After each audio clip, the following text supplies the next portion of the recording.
Hi, I'm Dr. Jamika, and today I want to first make sure you subscribe. Today I want to talk to you about tips to make it through the holiday. The holidays can be quite stressful for many people. Sometimes it's stressful because you are alone and you don't have your family and friends around. Sometimes it's stressful because you do have your family and friends around. But usually the holidays come with peak times of stress for people: shopping, cooking, lots of things, decorating that could be stressful. So I want to give you 3 tips for how to make it through the holidays without losing your mind and being healthy. So my first tip is to make sure that you have very clear mental health boundaries. So what does that mean? To have mental health boundaries that are clear, that means you know exactly what makes you stressed out. You know exactly what makes you anxious. You know what makes you sad. So if being around your family in the holidays makes you a little bit chaotic, then maybe you should forego that this holiday season. So boundaries for mental health. Instead of being in person for your family, you could opt for virtual gatherings this year for Zoom, FaceTime, or whatever platform you use to see your family or friends from far away.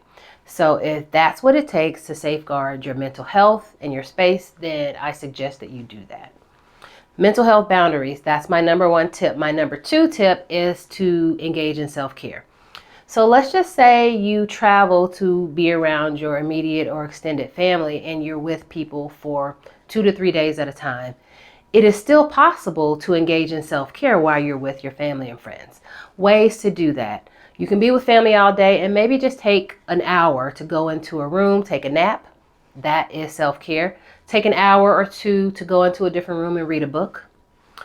Take an hour or 2 to just sit and meditate by yourself, or to go on a drive. These are all things that can really make you feel better, can improve your mood, and could help you get centered, even in the midst of lots of socializing and conversation and dialogue with your family. So, number 2 is make sure you engage in self-care. My number 3, and make sure you think about this number 3 this season, it's very important. We are still in the midst of a pandemic, is to safeguard your physical health. Omicron is out there. It's real. It's everywhere. It's in this country. So are the other COVID-19 variants. So we have to be very careful about how we spend our time and who we spend our time with this holiday season. So one option is to forego all physical one-to-one or in-person interactions and just say, you know what, I'm not taking any of those risks this year. I'm going to stay home and do everything virtually. That's one way. Now, if you choose to engage with people in person, how can you do that safely? You can limit your gatherings. You don't have to go and be around 15, 20, 30 people at a time. Even if that is what your host or people, your family are having over to the house, you don't have to be in the midst of that. You can remove yourself from that. You can go in a different room. You can choose to socially distance from that, even if you're around it. But I would definitely say to limit your social gatherings to 10 people or under. It's safer because you reduce your risk by doing that. Now, you can also choose to, even in the company of family and friends, continue to wear a mask. You don't have to kind of pay attention to the social norms. If everyone else is not wearing a mask, you don't have to go by that. You can do what is comfortable and safe for you.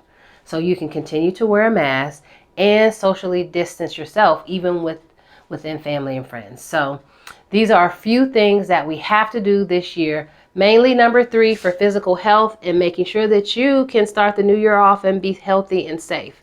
I think the last thing anyone will want to do is start off in January and be sick with any of the type of COVID-19 variants that we have now, or the other things that we haven't talked about, such as a flu, such as pneumonia, such as the common cold.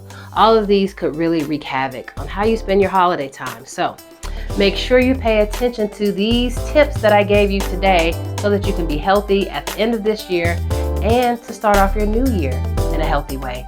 Thanks for tuning in. I'm Dr. Jamika. Stay healthy.